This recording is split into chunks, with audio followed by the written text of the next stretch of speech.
Avant de poser ma question, merci pour vos propos très aimables vis-à-vis du Z.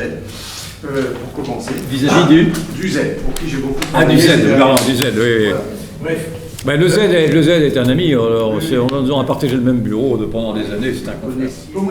D'abord le journalisme, comment expliquez-vous les statistiques sur la propagande de NUPS sur des radios d'État et même des radios privées au cours des 2 ou 3 dernières semaines, alors que c'est contrôlé soit par l'État, c'est-à-dire Macron, soit par des amis de Macron lorsqu'il s'agit de médias privés. La deuxième chose, c'est que vous avez dit tout s'effondre. Moi je suis bien d'accord, éducation nationale, santé, régalien, ça on voit tous les jours, j'allais dire. Et paradoxalement, nous dépensons un fric beaucoup plus important que nos voisins, chez lesquels ça s'effondre peut-être, mais un petit peu moins que chez nous. Donc ça, ce sont les dérives bureaucratiques. Je me souviens d'un type qui avait été quelque temps directeur de la rédaction du Monde, Jacques Le Saulne, qui avait écrit un bouquin dont le début était « La France est une URSS qui aurait réussi ». Donc ça me fait penser à ça. Et enfin, troisième et dernière chose, vous avez parlé de droit collectif versus les droits individuels. Ça me fait beaucoup penser à certains propos de France Stratégie ou de Davos avec le grand recette ces derniers temps. Voilà les 3 petits points sur lesquels je vais avoir un peu de... Bon, sur l'audience de la NUPES auprès des médias, il est évident que les médias ont une tendresse pour la gauche, tout simplement, et pour l'extrême gauche, et que le conformisme est tel aujourd'hui que tout ce qui peut paraître être à droite, ou en tout cas à droite de la gauche, est considéré comme étant d'extrême droite. Donc, vous savez, quand je vous parlais de cette manière que l'on a, nous autres souverainistes, de vouloir assumer les critiques, il faut d'abord également assumer le fait qu'on soit catalogué comme étant d'extrême droite, fasciste, etc. Oui, mais leurs patrons sont d'accord, et puis de toute façon, la NUPES, encore une fois, est beaucoup plus proche du gouvernement, est beaucoup plus proche de Macron qu'elle ne le dit, parce que d'abord la NUPES a appelé à voter contre Marine Le Pen, et donc évidemment à voter pour Macron, et la NUPES et le macronisme partagent la même vision d'une société multiculturelle. Ils s'adressent tous les deux sont des formations qui s'adressent à la France de la diversité. C'est-à-dire il y a 2 modèles de société. Il y a un modèle de société assimilationniste, assimilateur ou assimilationniste, qui est défendu par les souverainistes, c'est-à-dire de revenir à la tradition d'un partage d'héritage, d'une ouverture naturellement aux étrangers, mais avec un partage d'héritage. Et puis cette conception anglo-saxonne qui est celle de la NUPES, elle vaut ce qu'elle vaut, ça se débat, et qui est celle du macronisme. Pour l'autre question de ce flot d'argent, je n'ai pas de réponse à cela, mais ce que j'ai vu, c'est qu'effectivement il y a eu une grande irresponsabilité, en tout cas, au prétexte qu'il y avait cette crise sanitaire et au prétexte qu'il fallait sauver des vies à tout prix, sans mesurer le coût, d'abord sans mesurer effectivement l'efficacité de ce sauvetage présumé et sans surtout s'interroger de savoir quel était le coût à payer, on sait bien aujourd'hui que nous allons nous endetter sur des sommes colossales que vont payer nos enfants et nos petits-enfants. Et donc il y a eu là une grande irresponsabilité de la part du Mozart de la finance que l'on a élu. Et quant à la troisième question, excusez-moi, la troisième question, c'était le... Droit collectif versus droit individuel et Davos. Oui, oui. Alors, moi je veux éviter naturellement, parce qu'on est tous sujets à la critique de dire que dès qu'on parle de Davos, on va parler de complotisme, on va parler de gouvernement mondial, etc. Mais moi j'ai lu en tout cas le Grand Recette, le livre de Schwab, et il suffit de lire, et c'est très intéressant parce qu'il explique à un moment donné que l'opportunité de la crise sanitaire va donner prétexte précisément à essayer de mettre en place une société du non-contact, une société de la technologie, une société de la surveillance collective. Alors j'ai plus les mots exacts en tête, mais enfin donc il avoue lui-même qu'il prend prétexte en tout cas de cette crise sanitaire pour essayer d'instaurer une organisation politique. On peut aller jusque-là sans dire qu'on est complotiste. Après, je ne dis pas qu'il y a eu un grand complot mondialiste non plus pour favoriser tout ceci, mais en tout cas, Davos, à travers Schwab, en tout cas, qui est le promoteur de Davos, et à travers son livre, il suffit de lire son livre, qui est sorti il y a 1 an et demi, il est écrit en effet que cette crise sanitaire est un prétexte, une opportunité, une fenêtre d'ouverture pour installer un autre modèle de société, ce grand recette c'est reset, ce grand reset, une grande réinitialisation, pour être plus français, sur notre modèle de société. Monsieur ? Alors, merci déjà pour commencer. Je remarque qu'il y a dans notre bord politique deux critiques à l'égard de la campagne de Zemmour qui reviennent régulièrement. Il y a ceux qui estiment que Zemmour a eu tort de vouloir faire l'union des droites. Et il y a ceux, donc plutôt que l'union des couches populaires, et puis il y a ceux qui pensent que Zemmour a eu tort de vouloir faire la jonction entre LR et le RN en étant plus radical que le RN. Vous, où est-ce que vous vous situez par rapport à tout ça ? Moi, je défends l'union des droites depuis toujours.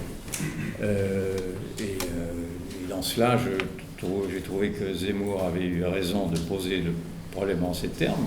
J'avais participé à l'époque, c'est Ménard qui avait lancé cette affaire en faisant une grande réunion dans sa ville il y a 5 ou 6 ans, et j'y avais été comme conférencier avec d'autres. Ça n'avait pas marché d'ailleurs, ça avait fait un flop. Moi je pense que la NUPES donne en tout cas le bon exemple à suivre à travers cette initiative de Mélenchon d'avoir pu associer, ne serait-ce que l'espace d'un instant, une union des gauches qui a permis à la gauche de gagner. Donc je sais bien que la droite est la plus belle du monde, mais elle pourrait quand même voir que si au moins la droite fait comme la NUPES, vous aurez remarqué que la NUPES, dès le lundi, se disloquait et reprenait son autonomie. Donc c'était vraiment simplement une stratégie électorale pour gagner des voix, pour faire en sorte de passer en force. Donc je ne comprends pas pourquoi la droite ne le fait pas depuis longtemps. Je veux dire qu'il y a des interdits, il y a des guerres de tranchées qui m'échappent, il y a des lignes rouges qui ne veulent plus rien dire. On voit bien que le Rassemblement national aujourd'hui n'a plus rien à voir avec le Front national d'alors, que les critiques qui sont formulées contre Marine Le Pen sur son incompétence passent à côté du sujet. Et en tout cas, si j'avais un reproche, parce que j'en ai un quand même pour Éric Zemmour, et je lui avais dit au téléphone, on s'était parlé, j'avais juste appelé une seule fois, c'était pour lui dire ça, c'était pour lui dire, je me souviens, sois plus gentil avec Marine Le Pen. Parce que déjà à l'époque, il lâchait ses coups contre elle, tout en disant qu'il fallait se rassembler. Donc il y avait quand même là, naturellement, une sorte d'incongruité à dire qu'il fallait... parle de main tendue dans la gueule, c'est l'expression. Ouais, de main tendue dans la gueule, c'est ça, de main tendue dans la gueule. Oui, c'est pas mal, oui, c'est pas mal. Et donc des mains tendues dans la gueule, ça marche pas. Et effectivement, ça n'a pas marché, parce qu'il a été... et ça, quand je disais qu'il a péché par son caractère, c'est-à-dire qu'il a été trop impétueux, peut-être à laisser et à penser et à soutenir que c'était son tour, parce que c'est ce qu'il a dit à un moment donné, c'est mon tour. Non, c'était pas son tour. Et donc ça a été une opportunité gâchée par, alors pas que cette maladresse-là, mais cette maladresse en a été une. Et puis il y a quand même aussi peut-être l'instinct boutiquier du Rassemblement national qui a fait que ne voulait pas non plus qu'il y ait une concurrence qui s'installe au cœur même de sa formation. Enfin, tout ceci est très désespérant, franchement, d'autant que connaissant un peu le clan des Zemmouriens, le clan Le Pen et une partie des Républicains, tous ces gens-là se connaissent, s'appellent et pensent la même chose sur beaucoup de choses, et singulièrement pensent la même chose sur les grands problèmes identitaires. Naturellement, ils diffèrent sur les retraites, sur l'approche économique, mais enfin, ce sont des sujets sur lesquels il peut y avoir des compromis. C'est important, mais ce n'est pas essentiel.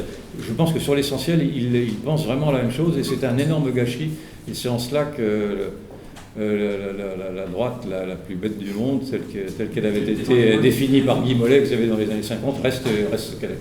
Dans les mois qui viennent, j'ai terminé là-dessus, dans les mois qui viennent, Éric Zemmour va sans doute avoir besoin de conseils de gens qui ne sont pas dans son parti. Donc franchement, allez-y, gardez contact avec lui, parce qu'il a besoin de gens qui le rapprochent un peu au réel aussi. Tout à l'heure, vous parliez de son rapport aux lois sociales, etc. Il est important qu'il y ait des gens comme vous, comme Michel Onfray, pour lui rappeler de temps en temps qu'il faut garder ces choses-là en tête. Oui, je ne suis pas sûr qu'il m'appellerait pour demander des conseils, vous savez, mais non, mais en tout cas, si j'ai l'occasion de lui dire, oui, bien sûr, mais je lui dirai aussi franchement que je lui parle d'habitude, mais je ne suis pas son conseiller, je ne cherche pas à l'être. D'autres? Oui. Déjà, merci pour tout ce que vous faites.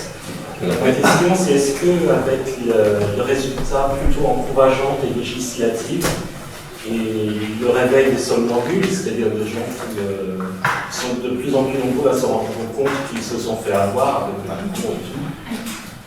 Est-ce que vous pensez qu'on va assister dans les mois à venir, enfin même avant la fin de l'année, à un retournement de veste de la part des journalistes qui vont changer de discours, de politique qui voteraient différemment? J'ai entendu récemment Pierre Barberias déclarer qu'il allait, qu'il y aura un retournement de veste de la part des journalistes. Je ne suis pas certain de partager son optimisme. Moi non plus, je ne sais pas. Là, je peux pas vous répondre. Je peux pas vous répondre, mais cela dit, le conformisme de la profession est quand même une réalité. Et donc, si la profession voit que le vent tourne, et en effet, le vent tourne, c'est vrai, le vent tourne. Mais vous remarquerez que déjà les critiques portées, par exemple, sur le Rassemblement national, parce que c'était ce parti qui recevait le plus de critiques jusqu'alors, les critiques se sont bien amoindries. On n'interroge plus comme aussi véhémentement qu'auparavant des représentants du Rassemblement national. Jusqu'à avant, c'était quand même assez violent, il y avait toujours presque un affrontement. Mais là, je ne peux pas répondre à votre question, j'en sais rien. Je pense que malgré tout, moi je crois à la force des idées. La force des idées, elle balaie tout sur son passage. Et donc, à un moment donné, je crois que la force des idées aujourd'hui, c'est ce réveil, me semble-t-il, c'est comme ça que je vois ça, ce réveil de ce peuple oublié, notamment à travers... Et donc, je trouve que les insultes qui sont portées sur eux deviennent insupportables. Et ceci doit... sans doute va alimenter une sorte de solidarité, sans doute peut-être, en tout cas d'une attention plus précise des médias sur ceux qu'ils n'ont pas voulu voir depuis trop longtemps. Donc oui, on verra, je ne sais pas. J'espère en effet qu'ils vont changer, mais pour l'instant, c'est pas évident. Monsieur Rioufol, oui. une seconde, oui. Il y a ce que vous venez de dire là, sur le caractère moutonnier. Il y a des gens qui se sont amusés à prendre des titres de presse le lendemain du deuxième tour. Oui. Débattre, etc. C'était extraordinaire et ça me faisait penser à un truc adulé, ignoré en français, de la presse. Oui. Vous qui connaissez bien ce monde-là, c'est un conformisme qui s'installe de façon insidieuse, où il y a des stratégies qui sont déterminées contre les uns, contre les autres. Comment vous... Je ne peux pas répondre à ça. Rien n'empêche un journaliste d'être indépendant. Donc s'il veut, mais simplement ensuite, et il y a beaucoup de journalistes qui sont indépendants, qui pourraient, mais en même temps, ensuite, il y a la forme même de l'expression du journalisme qui ne se prête pas toujours d'abord à l'expression des opinions, parce qu'un journaliste, d'abord, c'est de rapporter des faits, donc on ne lui demande pas de demander son avis. Donc vous avez beaucoup de journalistes qui se contentent de rapporter des faits. Moi, j'ai commencé à la locale de Nantes, je ne me permettais pas de donner mes opinions. J'ai commencé à donner mes opinions quand j'ai été éditorialiste. Je suis journaliste et éditorialiste. Là, c'est l'éditorialiste qui vous parle.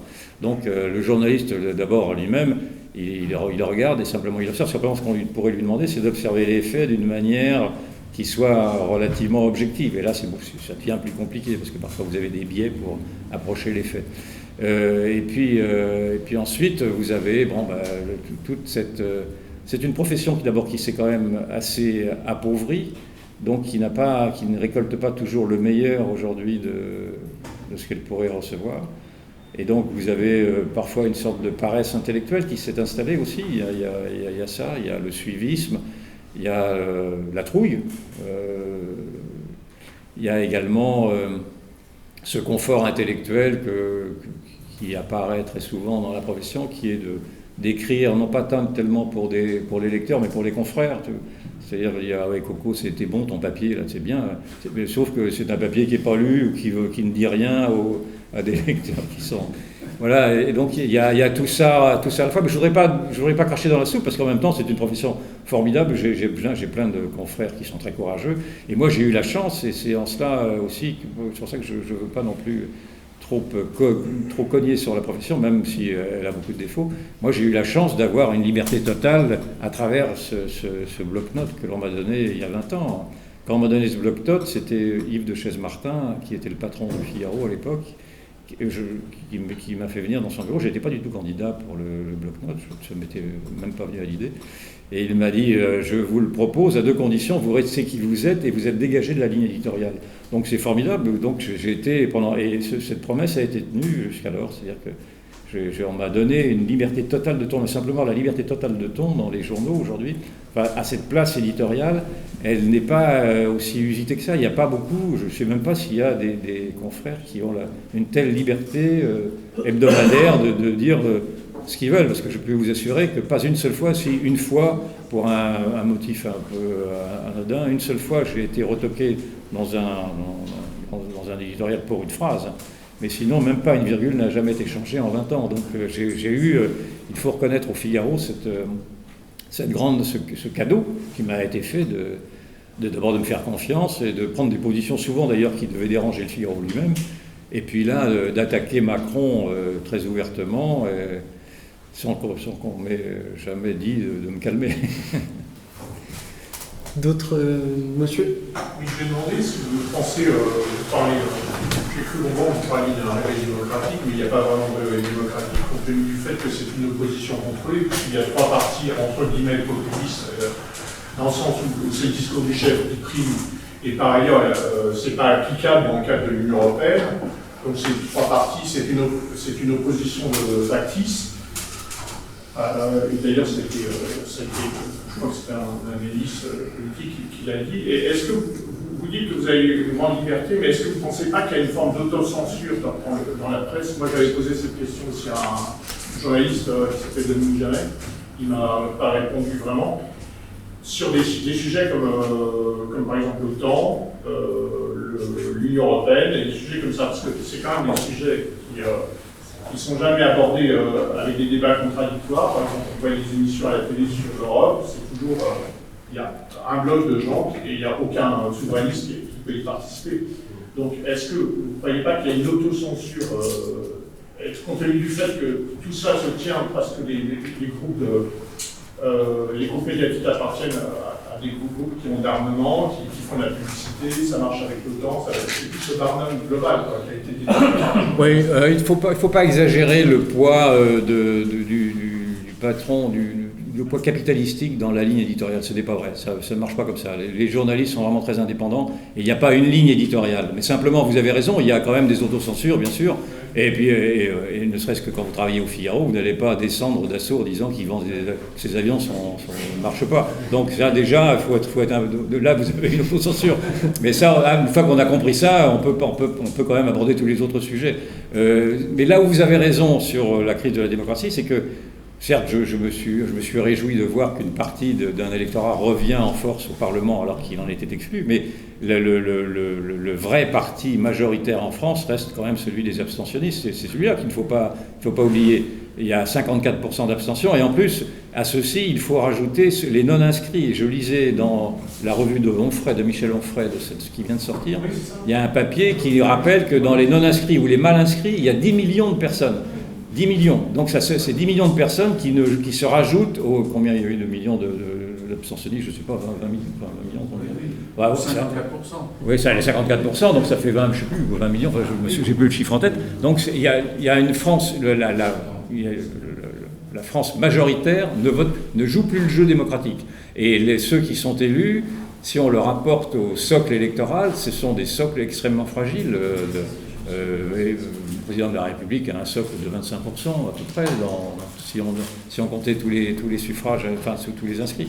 Donc oui, en effet, on a une démocratie fragile, mais moi je veux voir, je me trompe peut-être, hein, mais il me semble que cette avancée, en tout cas, on parle de ça dans l'immédiat, de ce qui s'est passé à travers les législatives, de cette surprise quand même, de voir qu'un parti infréquentable arrive comme étant le premier parti d'opposition, c'est quand même un événement politique, qu'on le veuille ou non, et qui veut dire quelque chose, il me semble-t-il, et qui peut avoir un effet d'entraînement sur précisément l'évacuation de tous les barrages mentaux qui faisaient en sorte qu'il ne fallait pas parler à ceux qui n'étaient pas adoubés par la pensée commune, par la pensée officielle. Et donc, je pense que cela peut peut-être réconcilier tous ces Français qui ne votent plus parce qu'ils considèrent, et à raison, que le discours politique ne correspond pas à ce qu'ils vivent. Oui, c'est ça. Il n'y a pas forcément une cohérence du point de vue de l'opinion, parce qu'il paraît qu'il y a des sondages qui disent que 80% des gens ont tendance à stigmatiser Poutine, mais que, par exemple, ceux qui sont qui ont eu ce point de vue un petit peu, puisque les deux candidats sont quand même, les deux grands partis d'opposition à Macron ont été quand même sceptiques quant à l'analyse du tout coupable pour Poutine, c'est-à-dire Le Pen et puis Mélenchon. Et donc il y a une espèce de hiatus, ça se traduit dans le fait que finalement 80% des gens stigmatisent Poutine, mais au moment des législatives, au troisième tour, ils votent quand même pour des candidats qui sont sceptiques quant au fait de tout mettre sous le dos de la Russie. Ouais. Bon, je n'ai pas vu que la Russie ait vraiment imprégné à ce point les débats sur les législatives. Faut pas. Ça n'a pas été essentiel et je ne pense pas d'ailleurs que l'opinion publique française soit très réceptive. Il y a le discours européen, naturellement, je vois bien ce que vous voulez dire, qui veut accabler la Russie quoi qu'il arrive et tout ça, mais ça manque un peu de nuance. Mais je ne crois pas que les Français soient prêts à voter pour Donetsk ou pour Lugansk. Je pense qu'ils s'en foutent un peu.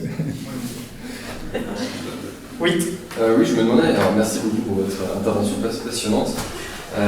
Vous parlez de la pensée officielle, quelle est l'origine de cette pensée officielle et pourquoi est-ce que nos élites veulent à ce point détruire nos aspirations profondes et ce qui fait l'histoire de la France et notre identité? Ouais, c'est la question fondamentale, en effet, de cette dichotomie entre ceux qui nous représentent, ceux qui ont la prétention de nous représenter, et l'état réel du pays. Ça, c'est un vieux débat entre la fracture entre les élites et le peuple. Alors cette pensée officielle, ce récit officiel est celui qui conforte le pouvoir en place. C'est un pouvoir en place qui, de mon point de vue, devient de plus en plus illégitime parce qu'il n'a plus les bases démocratiques, on en a parlé à l'instant, et parce que je pense que le discours qu'il promeut est un discours qui est faux, qui ne correspond pas aux réalités. C'est un discours empli d'idéologie, un discours européiste, un discours mondialiste, un discours multiculturaliste. C'est ça ce que l'on nous vend avec l'appui de l'Union européenne, avec l'appui du gouvernement des juges, etc.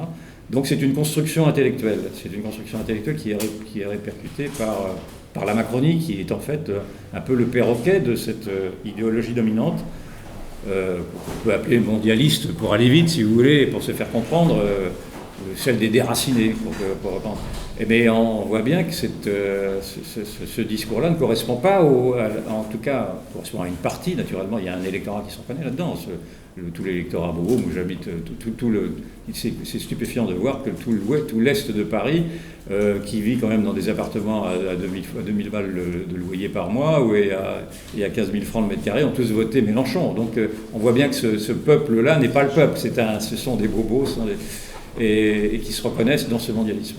Mais ce discours officiel ne tient que par des artifices, il ne tient que par l'intimidation, par la violence, parce que quand vous voyez que les gens, reparlant des gilets jaunes, descendent dans la rue pour dire qu'ils ne se reconnaissent pas dans le discours officiel, on leur tape dessus, et dès le premier jour. Moi j'étais là dès le premier samedi, je peux vous assurer que la violence policière, je n'aime pas beaucoup ce terme-là, parce que je suis solidaire naturellement de la police quand elle défend la République, mais la violence de la stratégie policière a été de taper fort sur le peuple dès le départ. Et donc on voit bien que c'est un pouvoir fragile qui ne tient plus que par des crises d'autoritarisme à travers la crise sanitaire par exemple, ou qui ne tient plus que par des fake news, des mensonges. Je confère cette affaire du Stade de France qui est quand même très révélatrice, où alors là tout le monde rigole tellement tellement Darmanin s'est fourvoyé dans des mensonges invraisemblables en accusant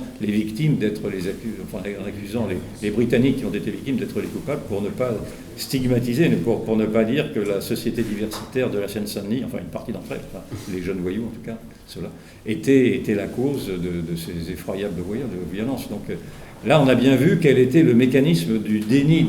Je les ai appelés les dénégationnistes. Les dénégationnistes sont ceux qui même devant l'évidence des faits, vous diront que ce que vous voyez n'est pas ce que vous voyez. Et là, on en a fait la démonstration.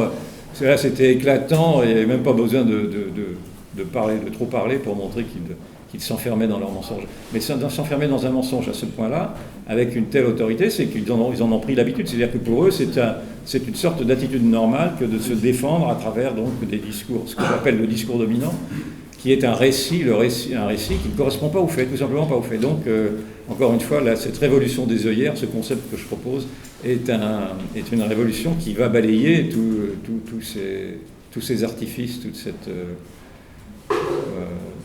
Et les Français, cette mascarade. Acceptent étonnamment bien tous ces discours. Les Français acceptent jusqu'à un certain point. C'est là qu'on va. Il faut observer de près aujourd'hui si vraiment les Français acceptent jusqu'à un certain point. C'est vrai que pour l'instant ils acceptent. En même temps, on voit que pas tant que ça. Il y a toute une partie de la société qui est montée sur la. Vous savez, Maffezoli fait la comparaison avec à la Rome antique où quand le peuple se fâchait du gouvernement, il montait sur son aventin, d'où l'expression, pour refuser de participer à la gestion de la cité. Là, c'est pareil, vous avez tout un peuple qui aujourd'hui monte sur son aventin, si je puis dire, c'est-à-dire se réfugie dans l'abstention pour ne pas cautionner un monde politique qui ne correspond plus aux réalités. Encore une fois, la force des réalités va faire l'histoire. Je pense que ce ne sont plus. Il y a un effondrement de l'intelligence. Il y a de mon point de vue, une grave crise intellectuelle, une grave crise de l'intelligence. On peut pas dire qu'on est devenu idiot, mais les intellectuels ne pensent plus la société, ne pensent plus la mutation de la société. Et aujourd'hui, le réel s'impose par la force même du pragmatisme. Cela donne des réponses d'ailleurs qui vont être assez décevantes. Il ne faut pas penser, à moins qu'il y ait un intellectuel qui se révèle, mais ce sont des réponses qui seront apportées, ce seront des réponses d'urgence sur des questions qui n'ont pas été pensées. C'est-à-dire qu'on n'a pas voulu penser les crises successives par exemple, sur l'hôpital public, c'est flagrant. On nous a balancé que l'hôpital public était exemplaire et on s'est rendu compte à la première crise qui était construit sur du sable. On peut dire la même chose de l'éducation ou du reste. Et simplement, il n'y a pas les solutions de substitution, les solutions alternatives n'ont pas été discutées, n'ont pas été pensées, parce qu'aucun intellectuel n'a eu l'audace de dire qu'effectivement, la société avait été mal conçue au départ. Je crois que c'est Cocteau qui dit que la modernité est partie d'une mauvaise idée de départ, un truc de ce genre-là. Oui, la modernité est partie sur une mauvaise idée de départ. Et il faut tout reconstruire. Deux dernières questions, madame. Non, j'aurais tendance à penser, mais je ne suis pas la seule, que le narratif idéologique-là, il est aussi au service du monde économique, dit globalisé. C'est-à-dire, Schwab, quand il promeut le multiculturalisme, c'est en fait l'uniformisation, les flux fonctionnent mieux dans une société uniformisée. Donc ça, c'est un peu l'angle mort à chaque fois qu'on discute par exemple du libéralisme. Alors je reviens à l'union des droits, parce que je ne sais pas si vous alliez jusqu'aux républicains, parce que les républicains sont complètement divisés. En fait, les souverainistes chez les républicains, c'est la portion congrue. Il y a Marlex et Julien Aubert, à peu près, tout seul dans leur coin. Les autres, ils sont macronistes en réalité. C'est pour ça que je crois que sur le libéralisme, c'est une notion qui est vraiment floue. Il y a quand même aussi de l'ultra. Et moi, quand je parle à des gens autour de moi d'ultralibéralisme, on me dit, on se fout de ma gueule, on me dit c'est la même chose. Or, l'angle mort, il est là. Et je sais plus ce que je voulais dire, mais bon, par exemple, Trump, il était protectionniste, c'était ça le nœud du truc. Et je trouve que ça, c'est vraiment l'angle mort, l'impensé de toutes les discussions, souvent sur le libéralisme, sur la droite et la gauche. C'est quoi la droite, c'est quoi la gauche? C'est la globalisation, en fait. Bon, non, d'abord, je pense que au cœur des Républicains, vous avez beaucoup de personnes qui pensent comme pourraient penser les reconquêtes. Par exemple, quelqu'un comme Wauquiez, quelqu'un comme Bellamy, sont des gens qui sont... Oui, bah oui. Je suis pas sûre qu'il n'y a pas l'angle mort aussi, parce que je rajoute juste un truc. Je discutais par exemple aujourd'hui avec un ami énarque conservateur, tout ce qui est plus classique. L'ultralibéralisme, pour lui, c'est un truc de gauchiste. Oui, il faut s'accorder sur ce qu'on entend par libéralisme et ultralibéralisme. Ça, c'est... L'économie globalisée, pour lui, ça n'intéresse pas. Il n'y a pas de débat. Non, ce que l'on peut reprocher, c'est qu'en tout cas, dans la société que l'on construit, la société mondialisée que l'on construit, et là vous avez raison, c'est une société qui vise vraiment à l'apolitisme et à faire des citoyens simplement des consommateurs. Et donc que la société soit multiculturelle, au contraire, ça les arrange parce que ça arrase toutes les références culturelles, et la déculturation d'ailleurs est un des éléments on aurait pu aborder ce problème-là, est un des éléments qui constituent l'État totalitaire. Un État totalitaire, il se contente de personnes qui parlent avec 500 mots. Vous avez vu que au baccalauréat, vous avez des élèves qui n'ont pas compris ce que voulait dire ludique, par exemple. Et ça, c'est très révélateur d'une société acculturée qui se contente de promouvoir des consommateurs. Bon, ils vont acheter leur choc à pic ou je ne sais pas quoi, ça suffit pour que l'économie marche. Mais simple. Et ça, et dans tous les régimes totalitaires, Umberto Eco avait fait un bouquin très, très bon là-dessus il y a 20 ans de ça, où il expliquait justement que il parlait de l'urfascisme, et il disait que dans tous les régimes fascistes ou nazis, les programmes scolaires avaient été réduits à 500 mots. Je me souviens vaguement de ce paragraphe-là. Et ben, c'est exactement ce qui se passe aujourd'hui dans l'école républicaine dont on nous dit qu'elle est formidable. Donc vous avez raison de ce point de vue-là. Sur le libéralisme, c'est plus compliqué parce qu'on lance ce mot un petit peu sans savoir ce que l'on veut y mettre. Moi, me dis libéral, mais en même temps, je ne me dis pas ultralibéral. C'est-à-dire que l'ultralibéralisme est dangereux et très brutal parce que c'est un ultralibéralisme qui se joue des frontières, justement, qui se joue des concurrences. Moi, je prône simplement une concurrence libre et non faussée. Donc un libéralisme à visage humain, si je puis dire. Mais c'est un autre débat. Mais je pense qu'il ne faut pas rejeter, en tout cas, le libéralisme, qui est vraiment le contrepoids à la dérive totalitaire. Et précisément, je me méfie toujours de ceux... Et Zemmour était comme ça. On avait, en tout cas, au début, il a changé. Mais quand il était journaliste et quand nous débattions, il me reprochait mon libéralisme et lui promouvait ce qu'il pensait être son interventionnisme, c'est-à-dire son jacobinisme, son centralisme, etc. J'ai remarqué d'ailleurs que depuis, il avait évolué sur le libéralisme, parce que dans ses discours politiques, il se disait libéral. Donc j'aurais pu d'ailleurs le titiller là-dessus, en lui demandant pourquoi il avait changé maintenant et que ce qu'il me reprochait naguère, il le défendait désormais. Il avait peur de passer du LR. Pardon ? Il avait peur de passer du les électeurs de LR. Oui. Non, parce que le discours était déjà le même avant son président. Ah, je sais pas. En tout cas, il a eu un changement. Il a eu un changement sur cette question-là aussi. Mais c'est très bien. Je lui reproche pas du tout. Monsieur. Merci beaucoup, Monsieur Ruffol.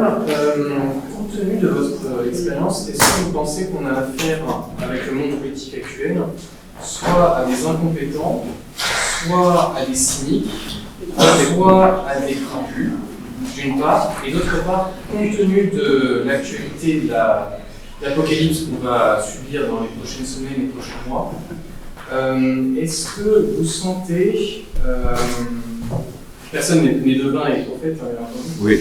Mais est-ce que vous estimez qu'on va avoir une radicalisation du pays suivie d'un emprisonnement progressif, ou alors d'un effondrement et suivi d'une libération, ou alors plutôt à la Jérôme Fourquet d'une archipélisation et donc d'une séparation de plus en plus prononcée de certains territoires français? C'est très difficile, ce que vous me demandez, je ne sais pas. Je ne sais pas. Je pense que, à observer en tout cas ce qui se passe, pour l'instant, ce n'est pas très encourageant et on irait plutôt vers cette troisième hypothèse, c'est-à-dire que nous sommes dans une société de plus en plus communautarisée, on le voit bien, avec un multiculturalisme qui s'est imposé par la force des choses, par la force des évidences. Il suffit de voir les femmes voilées, enfin, tout ce grand débat, et la difficulté qu'a l'État à imposer son processus d'assimilation, auquel il a lui-même renoncé. Parce que quand vous entendez le président de la République, il lui-même renonce dans le fond au processus d'assimilation. Il n'est défendu que par la droite souverainiste, je le défends aussi, mais je le défends comme une sorte d'horizon de plus en plus lointain. Donc, je vois que vous aviez des livres de Jean Raspail. Jean Raspail était un très bon ami, et il me disait que... Je lui parlais de ça, parfois je lui disais que je défendais encore l'assimilation, il me disait que ça ne servait plus à rien et que nous allions vers des sociétés d'isolat. Il employait ce mot d'isolat, c'est-à-dire que des sociétés qui allaient se regrouper sur elles-mêmes, naturellement en s'identifiant dans des pratiques communes, dans des pratiques culturelles, linguistiques communes, mais qui ne parleraient pas aux autres, dans une sorte de balkanisation, de libanisation. Et je crains en effet que la France ne s'achemine vers ce processus. En tout cas, c'est celui qui apparaît le plus pour l'instant. Mais maintenant, j'espère pouvoir me tromper, parce que ce serait vraiment l'anéantissement d'une France d'une République une et indivisible déjà, et d'une France que l'on où on reviendrait à une France féodale avec des sortes de petits États. C'est peut-être le scénario le plus probable. Mais il y a quand même ce scénario, ce qu'il ne faut pas exclure, qui est celui d'un sursaut. Moi, je veux quand même penser à celui-là. Et c'était également la démarche que proposait Zemmour, dans le fond, d'une renaissance, d'un sursaut, en tout cas d'un sursaut, oui, presque de survie, parce que c'est quand même un peu de cela dont il s'agit. Et peut-être que les Français, et je ne peux pas argumenter là-dessus parce que l'histoire le dira, mais je sens qu'une partie des Français quand même se désespèrent de voir qu'ils ne se sentent plus souvent chez eux dans leur propre pays. Et donc il y a quand même là, je ne les vois pas être prêts à rejoindre des réserves d'Indiens et à jouer au dernier des Mohicans en allant voir des gens de la diversité, les visiter en disant tiens voilà, c'était ça, c'était comme ça que vivaient les Bretons, les Lorrains, les machins, etc.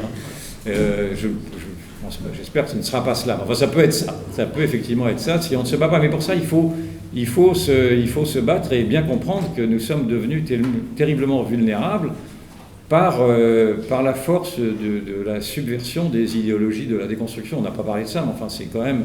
Les poisons sont là, les poisons sont dans l'idéologie. Hein. C'est bien le préalable. C'est pas tellement l'immigration en tant que telle qui est un danger, c'est l'incapacité que l'on a à résister, à imposer notre modèle, et à douter de notre modèle et à imposer notre modèle. Donc tout ça, ça se passe d'abord dans la tête. C'est ça qui est terrible. Et donc il y a une vraie opération je ne sais pas comment vous dire ça, de réimprégnation de ce que nous sommes, de reconstruction tout simplement. Dernière question, monsieur. Ouais, moi je vais revenir à ce que disait Alexis par rapport à. Je pense que la crise républicaine, est-ce qu'elle ne vient pas quelque part d'une crise du management? Parce que quand on parlait aussi de la crise du Covid, on voit que ce qui reste au gouvernement, c'était le management de la population par les formulaires à s'auto-signer, voilà, qu'on peut mettre sur du management, voilà, de la manipulation. Et on voit même depuis 2007 avec Nicolas Sarkozy qui avait lui-même dans la police mis des formes de quotas, donc la police était soumise à du chiffre, donc à avoir des indicateurs de performance. Donc on revient toujours aujourd'hui beaucoup plus dans la politique vraiment à dévoyer l'institution pour y inclure du management. Et pour moi, c'est parce que aussi, ça vient de l'externalisation de la souveraineté, et c'est quelque chose qui vraiment tire la société vers le bas. Et ça aussi, c'est quelque chose qui personne n'en parle. Enfin, pour moi, je le vois vraiment par le coup, c'est du management. Oui, mais vous avez raison. Le mot Startup Nation est une illustration de ça, parce que là, on dit une nation qui bouge comme une start-up, et là, on est vraiment dans cette vision-là. Oui. Mais je pense avoir abordé un peu rapidement ce problème-là. C'est vrai que il faut ouvrir le procès de cette dépolitisation, c'est-à-dire qu'il y a une dépolitisation qui est voulue par les gouvernements, d'abord par l'Union européenne elle-même, qui est une union qui est faite d'experts, de juges, etc., et une dépolitisation qui est assumée par le président de la République, qui lui aussi a balayé tous les débats pour ne retenir que la gestion au coup par coup à travers des experts ou des comment s'appelle McKinsey. Et la politique a été évacuée. On ne fait plus de la politique a été évacuée du discours officiel. Si vous le remarquez bien, le discours officiel, il est construit aujourd'hui simplement et uniquement sur des peurs. Alors c'est la peur du réchauffement climatique, c'est la peur du populisme, c'est la peur du Covid, c'est la peur de Poutine, c'est la peur de qui vous voulez. Mais encore une fois, ce sont des discours qui se ressemblent un peu partout aujourd'hui et qui annihilent les grands débats civilisationnels. C'est pour ça qu'il ne faut pas tomber dans ce piège-là et qu'il ne faut pas tomber dans cette infantilisation qui voudrait que nous ayons peur de tout et que nous ne voyions pas à quel point aujourd'hui le sol se dérobe sous nos pas. Et c'est ça qui est important à bien comprendre. C'est que la propagande est terriblement efficace, bien entendu, la propagande d'État, le récit officiel. Et que c'est vrai que les forces vives, si je puis dire, pour l'instant sont mal représentées. C'est vrai, il y a toute une partie d'une population qui reste encore en jachère, enfin en tout cas qui reste inexplorée presque. C'est un monde inconnu à beaucoup, un monde inconnu aux politiques, un monde inconnu même aussi aux médias, quoi. Et c'est là que se fera l'histoire. C'est mon pressentiment, mais là, je n'ai pas, c'est vraiment des pressentiments, c'est une intuition que je vous donne. Je pense que l'histoire s'écrit plutôt dans les bas-fonds, si je puis dire, presque, plutôt que dans les tours d'ivoire de ceux qui nous dirigent. Merci beaucoup. Chers camarades, si tu veux plus de contenu, de réinformation, d'éducation populaire et de formation intellectuelle, n'hésite pas à faire un don sur notre page Tipeee.